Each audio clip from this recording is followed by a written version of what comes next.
నమస్తే అండి. Welcome to my channel. ఈరోజు కూడా ఇంకొక మంచి వీడియోతో వచ్చేసానండి. అదేంటంటే వరలక్ష్మి వ్రతం రోజు అమ్మవారిని ఇంట్లో ఏ విధంగా పూజించాలి అనేది నేను ఈ వీడియోలో షేర్ చేస్తాను. అలాగే నేనైతే ఈ పూజని ఎలా చేసుకుంటాను అనేది నేను ఈ వీడియోలో చూపిస్తానండి. వరాలిచ్చే దేవతగా వరలక్ష్మి దేవిని కొలుస్తాము. అయితే ఈ రోజున ఈ దేవతను పూజించడం వలన అష్టలక్ష్ములని పూజించినంత ఫలితం అయితే మనకి దక్కుతుంది. ఈ రోజున అమ్మవారికి పూజ చేయడం వలన పెళ్ళైన ఆడవారికి సౌభాగ్యం కలుగుతుంది. అలాగే పెళ్లి కాని ఆడవారికి మంచి భర్త రావాలని కోరుకుంటూ అమ్మవారిని పూజిస్తారు.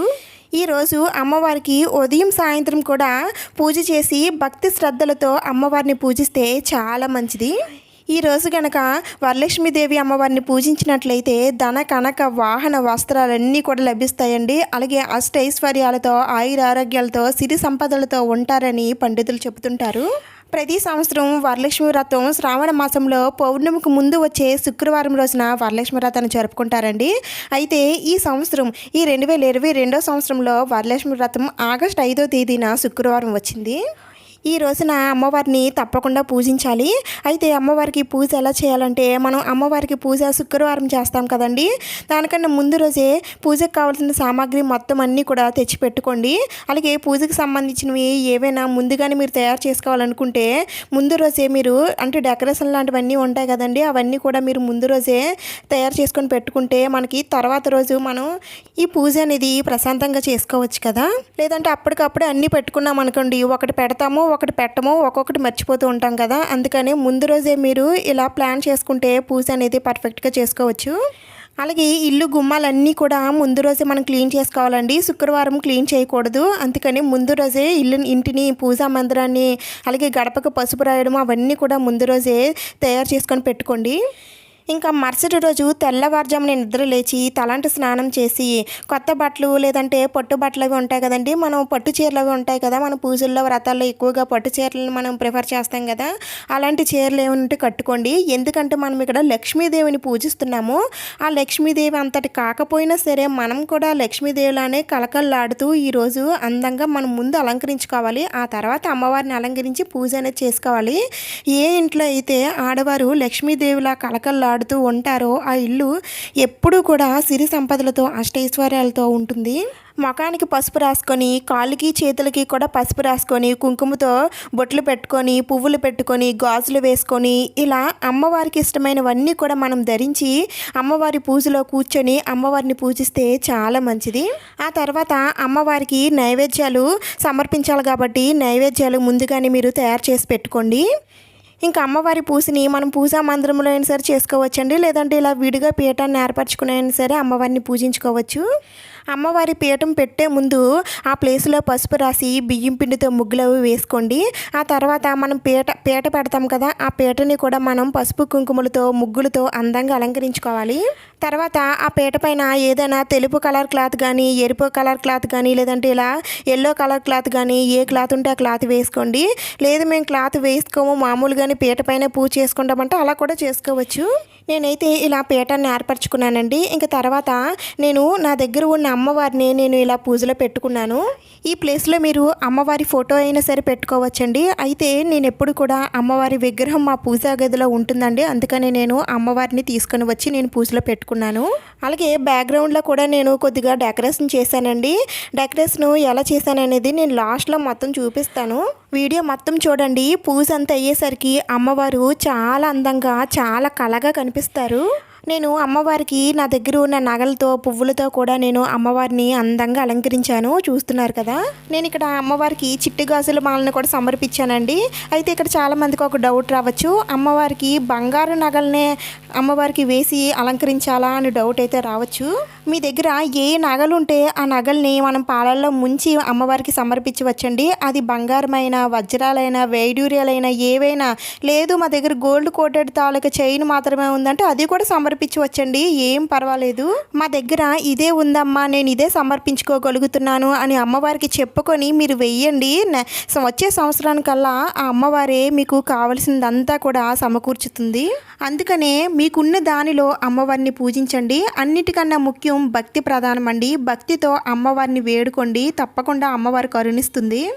ఇలా అమ్మవారిని పెట్టుకున్న తర్వాత నేను అమ్మవారికి ఇరువైపులా కూడా ఏనుగులు ఉంటాయి కదండి, నేను ఆ ఏనుగులను కూడా పెట్టుకుంటున్నాను. అవి కూడా నేను ఇలా ఐరావతం తెల్లగానే ఉంటుంది కదండి, అందుకని నేను తెల్ల ఏనుగులనే తీసుకున్నాను. మీ దగ్గర ఏనుగులు ఉన్నట్లయితే తప్పనిసరిగా అమ్మవారి పూజలో ఏనుగులను పెట్టుకోండి, చాలా మంచిది. ఇంకా తర్వాత అమ్మవారి దగ్గర నేను ఇలా నిండుగా ఉన్న పసుపు కుంకుమలను కూడా పెట్టుకుంటున్నానండి. ఈరోజు తప్పనిసరిగా అమ్మవారికి పసుపు కుంకుమల్ని సమర్పించండి. ఇంకా తర్వాత నా దగ్గర ఉన్న ఇలా చిన్న కుండలతో చిల్లర కాయిన్స్ని పెట్టుకుంటున్నానండి. ఎందుకంటే అమ్మవారి దగ్గర ఉన్న కుండలోంచే కదండి అమ్మవారు ధనవర్షం కురిపిస్తుంది, దానికి ప్రతీకగా ఉంటుంది కదా. నేను ఇలా 3 కుండలతో ఇలా కాయిన్స్ని పెట్టుకుంటున్నాను. అయితే ఈ కుండలు మొన్న నేను చేసిన పూజలో కూడా నేను పెట్టానండి. ఆ రోజు కూడా చాలామంది అడిగారు నన్ను, ఈ కుండలు ఎక్కడ తీసుకున్నారు, ఎక్కడ దొరుకుతాయని. అయితే నేను వీటిని ఆన్లైన్ షాపింగ్లో తీసుకున్నానండి, షాప్సీ యాప్లో తీసుకున్నాను. ఇంకా ఇక్కడ నేను కలసాన్ని సిద్ధం చేస్తున్నానండి. కలసం కోసం నేను ఇక్కడ ఒక ఇత్తడి చెంబు ఒకటి తీసుకొని పసుపు రాసుకుంటున్నాను. ఇంక తర్వాత కుంకుమతో బొట్లు పెట్టుకోవాలండి, లేదంటే ఇలా స్వస్తిక్ గుర్తైనా సరే వేసుకోవచ్చు. ఈ కలసంలో ముఖ్యంగా ఏమేమి వేస్తారో చెప్తాను. ఈ కలస చెంబులో నీళ్లు వేసుకోవాలండి, మంచినీళ్ళు వేసుకోవాలి. ఆ తర్వాత ఈ నీళ్ళల్లో కొద్దిగా పసుపు, కుంకుమ, అక్షింతలు, చందనం వేసుకోవాలి. తర్వాత కొద్దిగా పువ్వులు కూడా వేసుకోవాలి. ఆ తర్వాత ఈ కలసం చెంబులోనే బంగారం కాయిన్ కానీ, లేదంటే వెండి కాయిన్ కానీ, లేదంటే రాగి కాయిన్ కానీ, ఇలా మీ దగ్గర ఏది ఉంటే అది వేయొచ్చండి. అది ఏమీ లేవు అనుకుంటే 1 రూపీ కాయిన్ అయినా సరే మనం ఈ కలసంలో వేయచ్చు. ఈ విధంగా కలసాన్ని రెడీ చేసుకుంటారు. అయితే ఈ కలసం గురించే నేను ఫుల్ డీటెయిల్స్ చెప్తూ నేను ఒక వీడియో చేశానండి. ఆ వీడియో చూస్తే మీకు ఇంకా క్లారిటీగా అర్థమవుతుంది. ఆ వీడియో తాలూకా లింక్ నేను డిస్క్రిప్షన్లో ఇస్తాను, తప్పకుండా చూడండి. ఇంకా ఇక్కడ నేను కలసం పెట్టుకోవడానికి ఇలా ప్లేట్లో బియ్యం వేసుకుంటున్నానండి. ఈ బియ్యంలోనే మనం కలసాన్ని పెట్టుకోవాలి. అయితే ఇలా కలసం పెట్టుకునే ఆచారం అయితే అందరికీ ఉండదు, వాళ్ళు పెద్దల నుంచి వచ్చిన ఆచారమే ఫాలో అవుతారండి.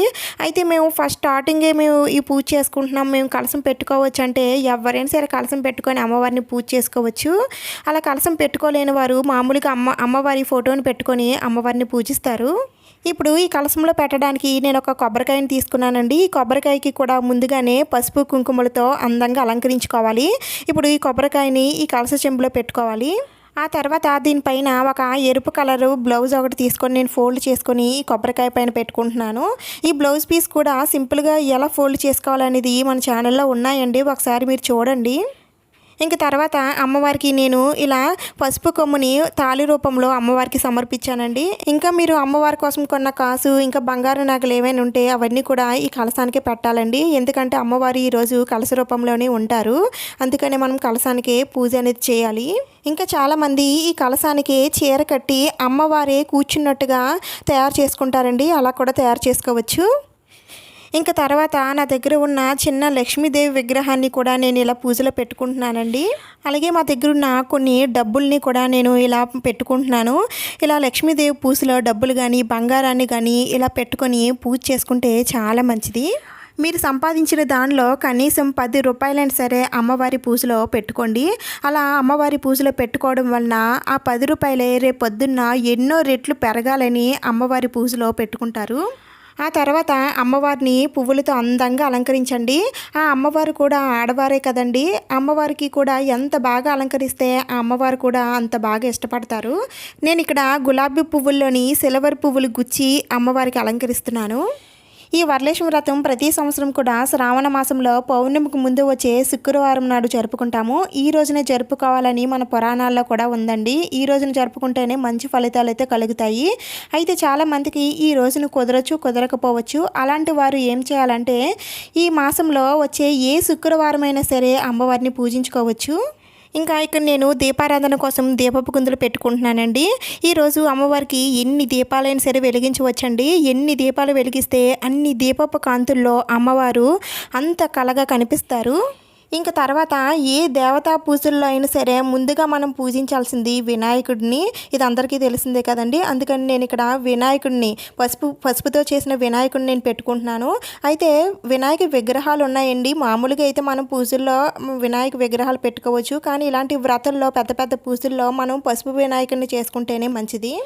అయితే ఇక్కడ ఒక విషయం అండి, లక్ష్మీదేవికి చెరో వైపున కూడా ఏనుగులు పెట్టుకోమని చెప్పాను కదా. ఒకవేళ మీ దగ్గర ఏనుగులు లేకపోయినట్లయితే మనం పసుపుతో చేసినటువంటి ముద్దని చెరో వైపున లక్ష్మీదేవికి చెరో వైపున పెట్టుకొని ఏనుగులుగా భావించి మనం పూజ అనేది చేసుకోవచ్చు. మళ్ళీ పూజ అంతా అయిన తర్వాత ఈ పసుపు ఏనుగుల్ని ఏం చేయాలి అనే డౌట్ కూడా మీకు రావచ్చు. పూజ అంతా అయిన తర్వాత ఈ పసుపు ఏనుగుల్ని ఏదైనా పారే నీటిలో కలిపేయాలి. ఇంకా అమ్మవారికి చేసే దీపారాధన నేను ఇక్కడ ఒక కుందులో 5 ఒత్తులు వేసుకొని దీపారాధన చేస్తున్నానండి. అది కూడా లక్ష్మీదేవి అమ్మవారికి ఆవు నెయ్యితో దీపారాధన చేస్తే చాలా శ్రేష్టం. ఒకవేళ మీ దగ్గర ఆవు నెయ్యి ఉంటే ఆవు నెయ్యితో దీపారాధన చేయండి, లేదంటే నువ్వుల నూనెతో దీపారాధన చేయండి. అది కూడా లేకపోతే కొబ్బరి నూనెతో అయినా సరే దీపారాధన చేయవచ్చు. ఇంకా ఇక్కడ నేను తోరాలు కడుతున్నానండి. ఈ తోరాలు ఎలా కట్టాలంటే 9 పోగులు దారం తీసుకొని 2 పువ్వులు చొప్పున మొత్తం 9 ముడులు వేసుకొని ఈ తోరాలని కట్టుకోవాలి. లేదంటే 5 చోట్ల పువ్వులు కట్టుకొని మిగతావి ముడులు వేసుకున్నా సరే పర్వాలేదండి. ఈ తోరాలు ఎలా కట్టుకోవాలనేది కూడా నేను ఇంతకుముందు వీడియో చేశాను. ఆ వీడియో కూడా నేను డిస్క్రిప్షన్లో ఇస్తాను, చూడండి, మీకు ఇంకా క్లారిటీగా అర్థమవుతుంది. ఇవి మొత్తం 3 తోరాలు తయారు చేసుకోవాలండి. మొదటి తోరం ఏమొచ్చి మనం కట్టుకుంటాము, ఇంకా రెండో తోరము ఇంకా అమ్మవారికి తాంబూలంలో వేసిస్తామండి. ఇంకా మూడో తోరం ఉంది కదా, ఇది వచ్చేసి మన ఇంటికి పెద్ద ముత్తైదువులు వస్తారు కదండి తాంబూలం అందుకోవడానికి, వారికి తాంబూలంలో పెట్టి ఇవ్వాలి. ఇంకా తర్వాత మామిడాకులు వచ్చేసాయండి. పూజలో మామిడాకులు లేక చాలా వెల్తిగా ఉంది అని అంటే మా వారు వెళ్ళి తీసుకొచ్చారు. మామిడాకులను కూడా నేను ఇక్కడ అమ్మవారి దగ్గర అలంకరిస్తున్నాను. చూడండి, మామిడాకులు పెట్టిన తర్వాత అమ్మవారు చాలా నిండుగా కనిపిస్తున్నారు కదా. ఇంకా తర్వాత అమ్మవారికి ఎంతో ఇష్టమైన జవ్వాది పౌడర్ని కూడా నేను అక్కడక్కడ వేస్తున్నానండి. ఈ పౌడర్ వేయడం వలన మంచి సువాసన వస్తుంది. అలాగే మనం పూజ కూడా చాలా పీస్ఫుల్గా ప్రశాంతంగా మంచి సువాసనతో ఈ పూజ అనేది తృప్తిగా చేసుకోవచ్చు. ఇంకా అమ్మవారికి పూజ చేసుకోవడానికి ఇలాంటి శ్రీ వరలక్ష్మి వ్రతకల్పం బుక్ అనేది ఉంటుందండి. ఏ పూజా స్టోర్స్లో అయినా సరే మనకు దొరుకుతుంది. ఈ పూజా బుక్ అయితే ఉండాలి, ఎందుకంటే ఇందులో కథ ఉంటుందండి. తప్పనిసరిగా ఈ పూజ చేసేటప్పుడు ఈ కథ అయితే చదువుకోవాలి. ఇలా పూజకు కావాల్సినవన్నీ కూడా సర్దేశామండి. దీనికే మనకి చాలా టైం పట్టేస్తుంది. ఇప్పుడు ఇంకా మనం పూజనైతే స్టార్ట్ చేద్దాం. ముందుగా అయితే ఆచమనం చేయాలండి. ఆచమనానికి ఒక ప్లేటు అలాగే ఒక గ్లాస్తో నీళ్ళు అయితే తీసుకోవాలి. ముందుగా చేతిని వాష్ చేసుకొని 3 సార్లు నీళ్లు చేతిలోకి తీసుకొని ఓం కేశవాయ నమః, ఓం నారాయణాయ నమః, ఓం మాధవాయ నమః అని అనుకుంటూ మనం చేతిలో వేసుకున్న నీళ్ళని 3 సార్లు తాగాలి. మళ్ళా చేతిలో నీళ్లు వేసుకొని గోవిందాయ నమః అని అనుకుంటూ ఆ నీటిని ప్లేట్లో వదిలేయాలి. ఇప్పుడు 2 అక్షింతలు తీసుకొని ముక్కు దగ్గర పెట్టి ఓం అని అనుకుంటూ ఈ అక్షింతల్ని మన ఎడమ వైపుకి వేసుకోవాలి. ఉత్తిష్టోత్తు బోతి పిశాచహ అని చెప్పుకుంటూ ఎడమ వైపుకి వేయాలి. ఇంకా తర్వాత దీపారాధన చేయాలి. ఈ దీపారాధన ఏకహర్తతో కానీ అగరబత్తితో కానీ చేయాలి. ఈ ఒత్తులకి ముందుగానే మీరు కొద్దిగా కర్పూరం రాసుకుంటే త్వరగా వెలుగుతాయండి. ఇప్పుడు కొద్దిగా అక్షింతలు పువ్వులు తీసుకొని దీపం దగ్గర వేయాలండి. దీపం కూడా లక్ష్మీదేవితో సమానం కాబట్టి దీపజ్యోతి నమో నమః అని అనుకుంటూ దీపలక్ష్మికి నమస్కారం చేసుకోవాలి. ఆ తర్వాత వినాయకుడి పూజని ప్రారంభించాలి. ముందుగా అయితే వినాయక శ్లోకాలు, మీకు ఏ శ్లోకాలు వస్తే అవి చెప్పుకోండి. శుక్లాంబరధరం విష్ణుం శశివర్ణం చతుర్భుజం ప్రసన్నవదనం ధ్యాయే సర్వ విఘ్నోపశాంతయే అని శ్లోకాలన్నీ చెప్పుకోండి. ఇంకా తర్వాత స్వామివారికి పసుపు, కుంకుమ, అక్షింతలు, పువ్వులు, వస్త్రాన్ని అన్నిటిని సమర్పిస్తూ స్వామివారి అష్టోత్తరాలు ఉంటాయి కదండి, 108 అష్టోత్తరాలన్నీ కూడా చదువుకోవాలి. లేదంటే ఓం గం గణపతియే నమః లేదా ఓం గణేశ్వరాయ నమః అనే మంత్రాలని 108 సార్లు చదువుకునైనా సరే స్వామివారికి పూజ అనేది చేసుకోవచ్చు. ఆ తర్వాత స్వామివారికి అగరబత్తులతో ధూపం వేయాలి. ధూపం వేసిన తర్వాత స్వామివారికి నైవేద్యం అలాగే తాంబూలాన్ని కూడా సమర్పించాలండి. నేను ఇక్కడ నైవేద్యంగా బెల్లం మొక్కని స్వామివారికి నైవేద్యంగా సమర్పిస్తున్నాను. ఇంకా స్వామివారికి ధూపం వేసి కర్పూర నీరాజనం సమర్పించాలి. పూజలో ఎలాంటి ఆటంకం రాకుండా చూడమని ఆ స్వామివారిని వేడుకోవాలి. అయితే వినాయకుడిని ఈరోజు కదపకూడదండి. ఏ దేవతా విగ్రహాలనైనా సరే మనం శుక్రవారం పూట కదపకూడదు. లక్ష్మీదేవి కలశంతో పాటే మరుసటి రోజు మనం వినాయకుడిని కదిలించాలి. ఇంతటితో వినాయకుడి పూజ పూర్తయిందండి. ఇప్పుడు వరలక్ష్మీదేవి పూజని ప్రారంభించాలి. ముందుగా అమ్మవారిని ఆవాహనం చేసుకోవాలి. సర్వమంగళ మాంగళ్యే శివే సర్వార్థ సాధికే శరణ్య త్రయంబకే దేవి నారాయణి నమస్తుతే అని చెప్పుకొని కొన్ని అక్షింతలు పువ్వులు తీసుకొని అమ్మవారి దగ్గర అలాగే కలశం దగ్గర వెయ్యాలి. ఆ తర్వాత అమ్మవారికి శ్రీ వరలక్ష్మి దేవతాయే నమో నమః అని చెప్పుకుంటూ నమస్కారం చేసుకోవాలి. తర్వాత అదంగ పూజ చేసుకోవాలండి. కొన్ని అక్షింతలు తీసుకొని అమ్మవారి దగ్గర వేస్తూ చంచలాయే నమః పాదం పూజయామి, చపలాయే నమః జానుని పూజయామి, పీతాంబరాయే నమః ఊరు పూజయామి, కమలవాసిన్యై నమః కటిం పూజయామి, పద్మాలయే నమః నాభిం పూజయామి, మదనమాత్రే నమః స్తనం పూజయామి, లలితాయే నమః భుజద్వయం పూజయామి, కంబుకంఠయే నమః కన్నం పూజయామి, సుమకాయే నమః ముఖం పూజయామి, శ్రియాయే నమః ఓష్ణవ్ పూజయామి, సువాసిక నమః నాసికం పూజయామి, సునత్రయే నమః నేత్రం పూజయామి, రమాయే నమః కర్ణో పూజయామి, కమలాయే నమః శిరః పూజయామి, వరలక్ష్మి నమః సర్వజ్ఞాని పూజయామి అని చదువుకుంటూ పూజ చేయాలండి. అయితే ఈ మంత్రాలన్నీ కూడా మనకి ఈ బుక్లో ఉంటాయండి. నేను బుక్ చూపించాను కదా, వరలక్ష్మి వ్రత బుక్లో ఉంటాయి. దాన్ని చూసుకొని మీరు చదువుకోవచ్చు. ఆ తర్వాత మీ దగ్గర ఉన్న లక్ష్మీ గవ్వలు, గోమతి చక్రాలు, చిట్టి గాజులు, ఇంకా తామర గింజలు, 1 రూపీ కాయిన్స్, వెండి పువ్వులు ఇవన్నీ ఉంటే వీటన్నింటితో అమ్మవారిని పూజించుకోవచ్చండి. ఇవేమీ లేవు అనుకుంటే కొద్దిగా అక్షింతలు, పువ్వులు పట్టుకొని అమ్మవారి అష్టోత్తరాలు, శ్లోకాలు, మంత్రాలు, ఇంకా లలిత సహస్రనామాలు, కనకదార స్తోత్రాలు ఇవన్నీ ఉంటాయి కదండి. ఇవన్నీ చదువుకుంటే చాలా మంచిది. ఇంకా స్వామివారి వెంకటేశ్వర స్వామి అష్టోత్తరాలు, సతనామావళిలో అవన్నీ కూడా చదువుకుంటే ఇంకా అమ్మవారికి చాలా ఇష్టం. అవి కూడా చదువుకోండి. ఇవన్నీ చదువుకున్నాక అమ్మవారికి అగరబత్తులతో ధూపం వేయాలి. ఆ తర్వాత అమ్మవారికి తాంబూలాన్ని సమర్పించాలండి. ఈ తాంబూలంలో ఏమేమి ఉండాలంటే ఆకు, వక్క, చీర, జాకెట్టు, ఇంకా పసుపు, కుంకుమ, పువ్వులు, గాజులు, అరటిపళ్ళు, పచ్చి శనగలు, ఇంకా ఒక చిల్లర నాణం. ఇవన్నీ ఇలా ఒక దాని మీద ఒకటి పెట్టి అమ్మవారికి తాంబూలాన్ని చూపెట్టి ఇస్తినమ్మ వాయనం పుచ్చుకుంటున్నమ్మ వాయనం, ఇస్తినమ్మ వాయనం పుచ్చుకుంటున్నమ్మ వాయనం, ఇస్తినమ్మ వాయనం పుచ్చుకుంటున్నమ్మ వాయనం అని 2 మీరే చెప్పుకొని అమ్మవారికి చూపించి పక్కన పెట్టాలి. ఆ తర్వాత అమ్మవారికి సాంబ్రాణితో ధూపం వేయాలండి. ఈరోజు తప్పనిసరిగా ఇలా సాంబ్రాణితో అమ్మవారికి, అలాగే ఇంట్లో నలుమూలలా కూడా సాంబ్రాణితో ధూపం వేయాలి. ఆ తర్వాత అమ్మవారికి పళ్ళు, నైవేద్యాలు అన్నీ కూడా సమర్పించాలండి. అయితే ఇక్కడ అమ్మవారికి ఏది సమర్పించినా సరే బేసి సంఖ్యలో ఉండాలండి. 3 కానీ 5 కానీ 9 కానీ 11 కానీ ఈ సంఖ్యలో మనం సమర్పించాలి. నేను ఇక్కడ అమ్మవారికి 3 రకాల పళ్ళు, 5 రకాల నైవేద్యాలని అమ్మవారికి నివేదిస్తున్నాను. ఇక్కడ నేను అమ్మవారికి ఎంతో ఇష్టమైన ఉడికించిన శనగలు, పరమాన్నం, రవ్వ కేసరి, పులిహోర, పాలుని నేను అమ్మవారికి నైవేద్యంగా నివేదించాను. ఆ తర్వాత అమ్మవారికి హారతినివ్వాలండి. ఇలా గంట కొడుతూ అమ్మవారికి నీరాజనం సమర్పించాలి. ఆ తర్వాత తోరాలకు పూజ చేసుకోవాలండి. మనం ముందుగా తయారు చేసుకున్న తోరాలని పూజలో పెట్టుకొని మనం ముడులు వేసుకున్నాం కదండి, 9 ముడుల దగ్గర కూడా పసుపు, కుంకుమతో బొట్లు పెట్టుకొని అక్షింతలతో పూజ చేసుకోవాలి. ఓం కమలాయే నమః ప్రథమ గ్రంథిం పూజయామి, ఓం రమాయే నమః ద్వితీయ గ్రంథిం పూజయామి, ఓం లోకమాత్రే నమః తృతీయ గ్రంథిం పూజయామి, ఓం విశ్వజన్యాయే నమః చతుర్థ గ్రంథిం పూజయామి, ఓం మహాలక్ష్మ్యై నమః పశ్చిమ గ్రంథిం పూజయామి, ఓం క్షీరాబ్ది తనయాయే నమః షష్టం గ్రంథిం పూజయామి, ఓం విశ్వసాక్షిణ్యై నమః సప్తమ గ్రంథిం పూజయామి, ఓం చంద్ర సహోదర్యై నమః అష్టమ గ్రంథిం పూజయామి, ఓం హరివల్లభాయై నమః నవమ గ్రంథిం పూజయామి. ఇలా అనుకుంటూ పూజ చేసిన తర్వాత ఈ తోరాల్లో ఒక తోరం అమ్మవారి దగ్గర పెట్టాలండి, లేదంటే అమ్మవారి తాంబూలంలో అయినా సరే పెట్టచ్చు. ఇంకా రెండో తోరణం మనం కట్టుకోవాలండి. మన కుడి చేతికి కట్టుకోవాలి. మన భర్త దగ్గరే ఉంటే భర్త చేత కట్టించుకుంటే చాలా మంచిది. ఇంకా మూడో తోరం వచ్చిన ముత్తైదువులకి తాంబూలంలో పెట్టి ఇవ్వాలి. ఈ తోరం కట్టుకునేటప్పుడు కూడా ఒక శ్లోకం ఉందండి. ఆ శ్లోకం చెప్పుకుంటూ ఈ తోరం కట్టుకోవాలి.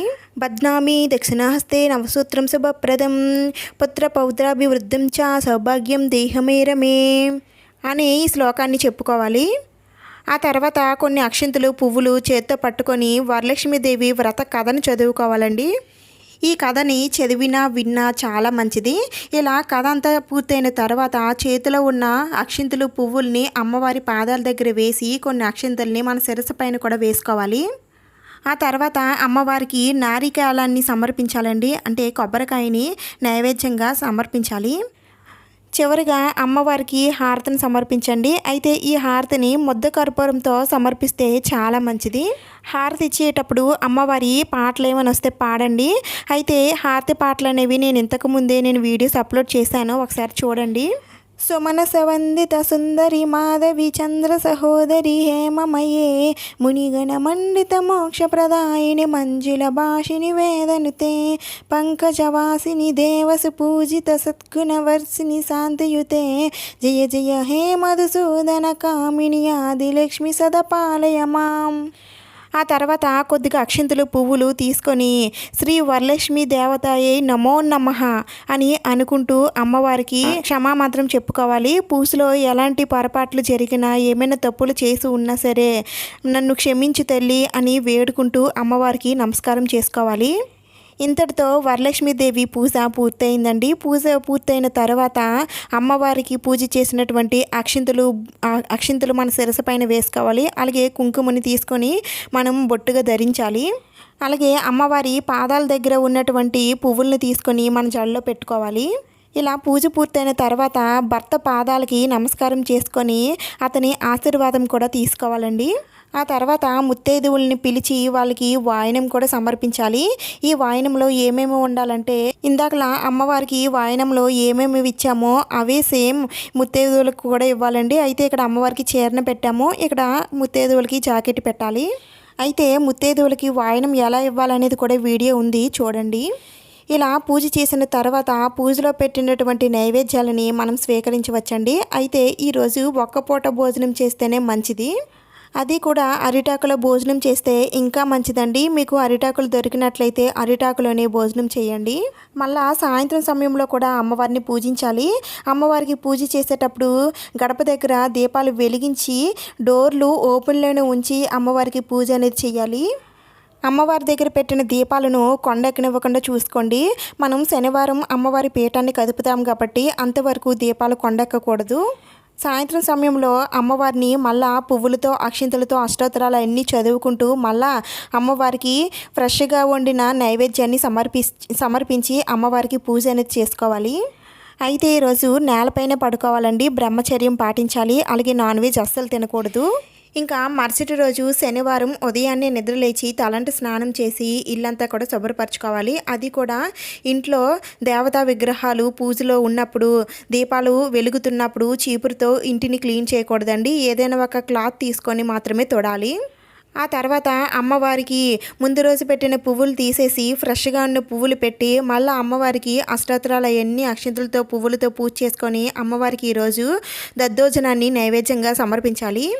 ఆ తర్వాత దీపాలు కొండెక్కిన తర్వాత అమ్మవారి పీఠాన్ని కదపాలి. ముందుగా అయితే వినాయకుడిని కదపాలండి. వినాయకుడిని 2 చేతులతో పట్టుకొని యథాస్థానం ప్రతి గచ్చతి అని చెప్పుకుంటూ 3 సార్లు స్వామివారిని కదిపి అదే స్థానంలో పెట్టాలి. అలాగే అమ్మవారి కలశాన్ని కూడా మన 2 చేతులతో పట్టుకొని యథాస్థానంలో ఉంచుతున్నాను తల్లి అని చెప్పుకొని 3 సార్లు కలశాన్ని కదపాలి. ఇలా కదిపిన తర్వాత మనం ఈ పీఠాన్ని అంతటినీ కూడా ఎత్తేయచ్చండి. అయితే ఈ కలశానికి సంబంధించిన వివరాలన్నీ కూడా నేను ఇంతకుముందే వీడియో చేశానని చెప్పాను కదా, వీడియో చూడండి. ఇలా పూజ అయిన తర్వాత కలశాన్ని ఏం చేయాలో చెప్పాను. ఇంకా అమ్మవారికి పెట్టిన తాంబూలన్నీ మనమే తీసుకోవాలండి. అమ్మవారికి పెట్టిన చీర, నగలు, గాజులు, పువ్వులు అన్నీ కూడా మనమే ధరించాలి. అలాగే వినాయకుడికి పెట్టిన తాంబూలాన్ని కూడా మనమే తీసుకోవాలండి. అందులో అరటిపళ్ళు అవి ఉంటాయి కాబట్టి చిన్నపిల్లలకి ఇస్తే వాళ్ళైనా తింటారు. మనకి పూజలో ఉపయోగించినవన్నీ కూడా మనం తీసుకోవాలండి. ఇంకా మిగతా పువ్వులు, ఈ మామిడాకులు ఇవన్నీ ఉంటాయి కదండి, అవన్నీ మనం పారే నీటిలో మాత్రమే కలపాలి. ఇంకా పూజలో ఏవైతే మనకు అవసరం పడతాయో అవన్నీ కూడా మనం ఉంచుకోవచ్చు. ఇంకా పసుపు గణపతిని అయితే మన మొహానికి కానీ లేదా మంగళసూత్రాలకి కానీ రాసుకోవచ్చండి. అంతేగాని కాళ్ళకి మాత్రం అస్సలు రాసుకోకూడదు. లేదంటే నీటిలో కలిపి ఏదైనా చెట్లు మొదట్లో అయినా సరే వేసేయచ్చు. ఇంకా పూజలో పెట్టినటువంటి డబ్బుల్ని మనం డబ్బులు ఎక్కడ దాచుకుంటామో అక్కడ ఆ ప్లేస్లోని ఈ డబ్బుల్ని కూడా మనం దాచిపెట్టుకోవాలి. ఈ వరలక్ష్మీదేవి వ్రతాన్ని ఎవరైనా సరే చేసుకోవచ్చండి. దీనికి ఆచార మానవాయితీ అంటూ ఏమీ లేదు, ఎవరైనా సరే చేసుకోవచ్చు. అమ్మవారి పూజలో కలశం పెట్టలేని వారు తోరం కట్టుకొని అమ్మవారికి పూజ చేయవచ్చండి. ఇంకా మన చేతికి కట్టుకున్న తోరాన్ని కూడా అదే రోజు తీయకూడదండి, శనివారమే తీసి ఏదైనా పచ్చని చెట్టు పైన వెయ్యాలి. ఇంకా అమ్మవారి కలశానికి చీర కట్టి అమ్మవారి ఫేస్ అది పెట్టి ఆ అమ్మవారి దిగి వచ్చి కూర్చున్నట్టుగా తయారు చేసి పూజిస్తారు. అలా కూడా చేసుకోవచ్చండి. నేనైతే ఈ విధంగా సింపుల్గా చేసుకుంటాను. ఈ విధంగా అమ్మవారిని పూజించడం వలన ఆ అమ్మవారి అనుగ్రహం కలిగి అష్టైశ్వర్యాలు, సిరి సంపదలు, ఆయురారోగ్యాలు కలిగి ఆనందకరమైన జీవితం లభిస్తుంది.